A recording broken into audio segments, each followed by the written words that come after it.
하나님의 은혜와 평강이 우리 모두에게 임하기를 예수님의 이름으로 간절히 축원해 드립니다. 오늘 말씀은 에베소서 4장 7절에서 16절 말씀을 통해 교회를 통한 영적 성숙이라는 제목으로 하나님 말씀 증거하겠습니다. 풍성하고 충만하라, 에베소서 강의 10번째 시간입니다. 우리가 예수 그리스도를 믿음을 통하여서 우리가 구원을 받게 되었습니다. 구원을 받았다는 것은 단지 어떤 라이센스를 가진 것이 아니라 태어난 것입니다. 영적으로 새롭게 태어난 것을 의미합니다. 이것을 거듭남이라고 이야기하죠. 우리 아이가 태어났다면 이제부터 중요한 것은 단 한 가지일 것입니다. 자라나는 것이죠. 그래서 장성한 분량까지 자라나는 것, 이것이 중요할 것입니다. 우리 영적으로도 마찬가지입니다. 영적으로 우리가 태어났다면 이제는 자라나는 것입니다. 그 자라남의 분량이 성경은 분명하게 말씀하고 있습니다. 예수 그리스도의 장성한 분량까지 우리가 자라나야 된다라고 성경은 말씀하고 있죠. 오늘 본 말씀은 그것을 우리 가운데 명확하게 이야기하고 있습니다. 우리 13절, 14절 말씀 우리 같이 한번 읽어보겠습니다. 시작.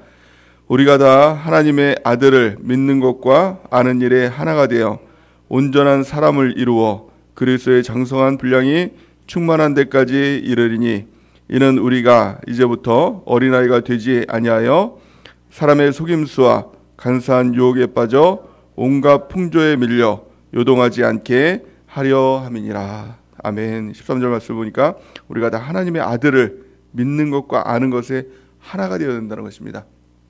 그러니까 우리가 덮어놓고 믿으면 안 되는 것이고, 또 믿음이 없이 단지 아는 것만 있어서는 안 된다는 것입니다. 아는 것, 이 말씀을 잘 아는 것도 중요하고, 또 그것만큼 우리가 믿는 것이 중요하다. 믿는 것과 아는 것이 하나가 될 때 예수 그리스도의 장성한 분량까지 자라나게 된다는 것입니다. 자라나게 되면 어떻습니까? 어린아이의 일들을 하지 않게 되죠. 어린아이의 특징이 무엇입니까? 14절 말씀 보니까 이는 우리가 이제부터 어린아이가 되지 아니하여 사람의 속임수와 간사한 유혹에 빠져 온갖 교훈의 풍조에 밀려 요동하지 않게 하려 함이니라. 아멘. 어린아이의 특징은 자꾸 요동하는 것입니다. 믿음이 요동하고, 또 누가 뭐라 그러면 거기에 또 혹하고, 또 누가 저런 말하면 저기에 혹하게 되고, 또 상황과 환경 가운데서 자꾸 믿음이 왔다 갔다 하는 특징, 이것이 어린아이의 특징이죠. 이 어린아이의 특징을 이제 벗어버리고 예수 그리스도의 장성한 분량까지 자라나게 될 때 절대 요동하지 않는 그리스도 안에서 그 믿음이 한결같은 믿음으로 우리가 자라나게 된다라고 성경은 말씀하고 있는 것이죠. 그리고 또한 중요한 것이 있습니다. 우리가 자라나는 장소가 중요하다는 것입니다. 우리가 자라날 때 반드시 교회를 통해서 우리가 자라나게 된다라고 성경은 말씀하고 있는 것입니다. 교회는 그리스도의 몸입니다. 또 우리는 그 몸의 지체가 되는 것입니다. 그래서 몸이 자라나는 건, 우리의 지체가 자라나는 것은 스스로 지체가 노력한다고 해서 자라나는 것이 아니라 몸에 붙어 있으면 스스로 어떻게 보면 저절로 자라나게 된다라고 그렇게 성경은 말씀하고 있는 것이죠. 그래서 팔이 뭐 혼자서 열심히 노력하고 운동한다고 해서 이 팔 혼자 자라나는 것이 아니라 몸에 붙어 있으면 그 몸을 통해서, 피를 통해서 또 우리가 양식을 먹고 또 그 일들을 통해서 우리가 자라나게 된다라고 성경 말씀하고 있는 것이죠. 그 지체, 이 몸에 붙어 있는 것이 너무 중요하다는 것입니다. 그래서 성장은 한마디로 말하면 붙어 있어야 된다라고 성경은 말씀하고 있는 것이죠. 요한복음 15장 5절에서 6절 우리 같이 한번 읽어보겠습니다. 시작. 나는 포도나무요 너희는 가지라. 그가 내 안에 내가 그 안에 거하면 사람이 열매를 많이 맺나니 나를 떠나서는 너희가 아무것도 할 수 없음이라. 사람이 내 안에 거하지 아니하면 가지처럼 밖에 벌어져 마르나니 사람들이 그것을 모아다가 불에 던져 사르느니라. 아멘. 그래서 신앙은 단지 신앙을 갖는 것, 내 마음에 어떤 수양을 하는 것, 또 어떤 행위가 바뀌는 것, 이것 자체로 설명이 되는 것이 아니라 그 신앙은 생명이라는 것입니다. 붙어 있으면 살고 떨어지면 죽는 관계가 된다는 것입니다. 예수님과 우리와의 관계가 바로 그런 관계가 된다는 것이죠. 교회와 나와의 관계가 바로 그 생명의 관계라는 것을 우리 명확히 알아야 된다는 것입니다. 골로새 2장 6절에서 7절 우리 같이 한번 읽어보겠습니다. 시작. 그러므로 너희가 그리스도 예수를 주로 받았으니 그 안에서 행하되 그 안에 뿌리를 박으며 세움을 받아 교훈을 받은 대로 믿음에 굳게 서서 감사함을 넘치게 하라. 아멘. 이 5가지가 너무 중요한 것이죠. 우리가 그리스도 예수를 주로 받았다. 그 안에서 행해야 된다. 그 주로 받았다는 것, 이게 교회를 의미하는 것입니다. 또한 그 안에 뿌리를 박아야 되고, 또 그 안에서 세움을 받아야 되고, 또 교훈을 받은 대로 믿음에 굳게 서서 감사함을 넘치게 하라. 이렇게 말씀하는 것이죠. 이 5가지 우리가 잘 묵상하고 있죠. 이 안에서 또 능동적인 것 3가지, 또 수동적인 것 2가지 있다고 이렇게 말씀했죠. 또 이것을 우리가 잘 묵상함을 통해서 그 안에서 우리가 자라나는 우리 모두가 되는 은혜와 축복이 있기를 바랍니다. 그렇다면 구체적으로 이 교회를 통해서, 교회 안에서 우리가 어떤 행함을 통해서 또 성숙하게 될까, 성장하게 될까, 오늘 본 말씀은 세 가지로 우리가 명확하게 말씀을 해주고 있습니다. 가장 첫 번째는 하나님께서 우리 교회에서 은사를 통해서 또 그걸 통해서 섬김을 통해서 우리가 성숙하게 된다라고 분명하게 말씀하고 있습니다. 7절 말씀을 보니까 우리 각 사람에게 그리스도의 선물의 분량대로 은혜를 주셨나니 이렇게 말씀하고 있습니다. 우리 교회에서 우리는 각 지체라고 했습니다. 지체는 지체의 일들이 있죠. 그래서 지체의 이 은사라는 것은 내가 특별히 뭔가 잘하고 또 이렇게 자랑하고 그것이 아니라 그가 맡겨진 어떻게 보면 그 역할이라고 이렇게 볼 수가 있는 것입니다. 그러니까 팔의 은사가 뭡니까? 뭘 짚고 또 뭘 만지고 막 그런 은사가 있지 않습니까? 그러니까 이 팔이 내가 뭐 만질 수 있으니까 뭘 할 수 있으니까 라고 하면서 자랑할 수는 없는 것이죠. 그러니까 발을 보면서 너 만질 수 있어? 너 이거 뭐 잡을 수 있어? 나 너 그거 못하지? 막 이렇게 하면서 자랑할 수가 없는 것입니다. 또 발은 또 너 뭐 발로 찰 수 있어? 막 그러면서 서로가 자랑할 수가 있는 것이 아니라 각자 맡겨진 고유한 역할, 그것을 이제 은사라고 이렇게 이야기를 하는 것입니다. 또 은사를 헬라어로 보면 카리스마라고 이렇게 이야기를 하는데 그 어근을 보면 카라라고 하는데요. 이것이 바로 기쁨이라는 뜻을 가지고 있습니다. 우리가 우리 교회에서 각자 은사대로 맡겨진 그 사명대로 그 일들을 할 때, 교회를 섬기는 일들을 할 때 기쁨이 넘치게 된다는 것입니다. 진정한 기쁨, 천국의 기쁨, 교회 안에서 누릴 수 있는 기쁨이 무엇입니까? 은사를 통해서 그것들을 사용할 때 그것을 누릴 수 있게 된다라고 말씀하고 있는 것입니다. 또 8절에서 10절 말씀에 보니까 뭐 올라갔다 내려갔다 이렇게 막 이야기를 하면서 이야기를 하고 있죠. 이것을 보면서 이제 사람들은 뭐 엘리베이터 구절이다 뭐 이렇게 이야기를 또 하기도 하는데, 이 뜻을 보면은 예수님께서 부활하시고 승천하셨다가 또 이제 내려오시는 이 과정들을 이야기를 하고 있습니다.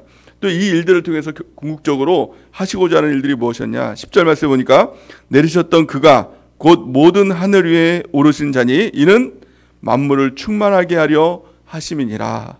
아멘. 이것이 바로 목적이라는 것입니다. 7절 말씀부터 이렇게 이어서 보면 우리 각 사람에게 그리스도의 선물의 분량대로 은혜를 주셨으니, 이것은 무엇입니까? 그 목적이 무엇입니까? 만물을 충만하게 하려 하십니다 라는 것입니다. 우리가 이 교회 안에서 목적대로 하나님께 쓰임 받을 때 이 교회를 통해서 만물을 충만하게 하시려는 이 하나님의 계획하심이 있다는 거 성경은 말씀하고 있는 것입니다. 이것은 곧 에베소서 1장 23절 말씀과 연결이 되어 있죠. 에베소서 1장 23절 말씀을 같이 한번 읽어보겠습니다. 시작. 교회는 그의 몸이니 만물 안에서 만물을 충만하게 하시는 이의 충만함이니라. 아멘. 이것이 바로 교회의 능력인 것입니다. 이 교회를 통해서 하나님께서 만물을 충만하게 하시려는 그 놀라운 그 계획을 가지고 있는 것입니다. 우리가 해야 될 것은 무엇입니까? 우리의 은사를 발견하고 우리 교회 안에서 각 지체의 역할들을 감당해 나가는 것입니다. 오늘 본 말씀에 보면 구체적으로 어떤 은사가 있는가 그것에 대해서 말씀하고 있습니다. 11절 말씀을 같이 한번 읽어보겠습니다. 11절 시작. 그가 어떤 사람은 사도로, 어떤 사람은 선지자로, 어떤 사람은 복음 전하는 자로, 어떤 사람은 목사와 교사로 삼으셨으니. 아멘. 이것은 내가 그것을 하고 싶다고 하는 것이 아니라 하나님께서 우리 교회를 통해서 그렇게 삼아주셨다는 것입니다. 그렇게 그것을 하라라고 이렇게 정해주셨다는 것입니다. 우리 간략하게 살펴보면 사도라는 것이 무엇입니까? 사도는 바로 목양하는 목회자, 이 사명을 가진 사람이 바로 이 사도다라는 것입니다. 셀장의 역할, 또 이 교사 셀장의 역할, 일을 하는 것이 바로 이제 사도의 역할을 하는 것입니다. 셀 리더라고 이렇게 볼 수가 있는 것이죠.